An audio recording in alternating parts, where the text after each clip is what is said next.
ಏನ್ ಬೇಕು ಗೊತ್ತಾ ಸರ್, ನಮ್ಮೆಲ್ಲ ಸಪೋರ್ಟ್ ಕೇಳಿದ್ರೆ ಎಷ್ಟು ಅಂತ ದೇವಸ್ಥಾನ ಆಗ್ಬೇಕು ಅಷ್ಟೇ ನಮ್ಗೆ. ನಮ್ಗೆ ಇನ್ನೇನು ಬೇಕಾಗಿಲ್ಲ. ನೆಕ್ಸ್ಟ್ ವರ್ಷ ಇಲ್ಲಿ ಅಂಬಾರಿ ಕಂಟಿನ್ಯೂ ಆಗಬೇಕು. ಆ ಅಂಬಾರಿ ಆಕ್ಷನ್ ಹಾಕ್ಕೊಳ್ಳೋದಿದೆ. ದೇವರೆಲ್ಲ ಇಲ್ಲ, ನಾನು ಏನ್ ಅಂಬಾರಿ ಮಾಡೋಣ ಅಲ್ಲಿ ಆರ್ಟಿಫಿಷಿಯಲ್ ದೇವಸ್ಥಾನ ಎಷ್ಟು ವರ್ಷ ಮಾಡ್ತೀನಿ, 3 ವರ್ಷ ಮಾಡ್ತಿದ್ದೀನಿ. ನನ್ನ ಕೈಲಾಗ ದೇವಸ್ಥಾನ ಮಾಡ್ತೀವಿ. ಮನೆಲ್ಲ ಬಂದಿದ್ರ ವಿಡಿಯೋ ಮಾಡಿದ್ರ ದೇವಸ್ಥಾನ ಇಲ್ಲ. ನಿಮ್ಗೆ ಎಷ್ಟು ವರ್ಷ ಮಾಡಿಸ್ತಾ ಇದ್ದೆ ನಾನು ಏನ್ ಸರ್? ಹಂಗೆ ಆನೆ ಅಂಬಾರಿ ಕ್ಯಾನ್ಸಲ್ ಮಾಡಿದ್ರೆ ಇವತ್ತು ಜನ ಏನಂತವ್ರೆ, ಯಾಕ ಆನೆ ಅಂಬಾರಿ ಕ್ಯಾನ್ಸಲ್ ಮಾಡಿ ಅಂತ ಕೇಳ್ತವ್ರೆ. ದೇವಸ್ಥಾನ ಇಲ್ಲ ನಾ ಎಷ್ಟು ಅಂತ ಮಾಡಕ್ ಆಯ್ತದೆ?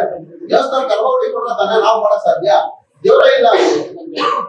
ಅದಕ್ಕೆ ನಾನೇ ಮಾಡಿದ್ದೇನೆ ಸಿಂಪಲ್. ಈ ಸರಿ ಯಥಾ ಪ್ರಕಾರ ಇದೆ, ದೀಪಾಲಂಕಾರ ಇರ್ತದೆ, ಹೋಮ ಪೂಜೆ ಇತ್ಯಾದಿಗಳೆಲ್ಲ ಏನಿರ್ತದೆ ಎಲ್ಲ ಇರ್ತದೆ. ಅನ್ನ ಸಂದರ್ಭ 10,000 ಜನಕ್ಕೆ ಅದು ಇರ್ತದೆ.